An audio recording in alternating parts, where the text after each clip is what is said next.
समयले गुलेली चलाउँदा हामी टाढिएका हौँ। तिमी घर काँधमा बोकेर हिँडेको मान्छे, मलाई साथमा बोकेर हिँड्न सजिलो छैन, बुझ्छु म। त्यसैले आऊ न साटम काँधबरु, या फेरि साटम कामहरू। रङ्ग्याइदेऊ मलाई रातोले अनि साटम नामहरू। सानो घर एउटै खाट मिलेर खोलौला प्रेमका खामहरू।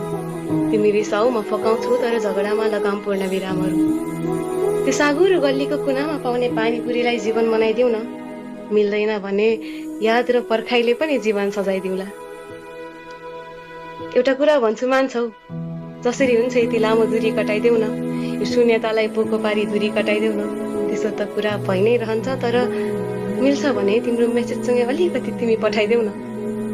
थाहा छ आजकल डर लाग्छ कतै तिम्रो हातमा मेरो हात अटाएन भने, कतै तिमीलाई मेरो यादले सताएन भने, तिमीले पठाएको परेवा अन्तै उडिहाल्यो भने, त्यो पछ्यौरीको फेर्कै गरी चुडिहाल्यो भने, यो डरले पुरिँदा पनि बचाएको चाहिँ छु है, जोगाएको छु है। भन अलिकति आश बाँकी राखु कि नै, तिमी फर्किन्जेलो सास बाँकी राखु कि नै।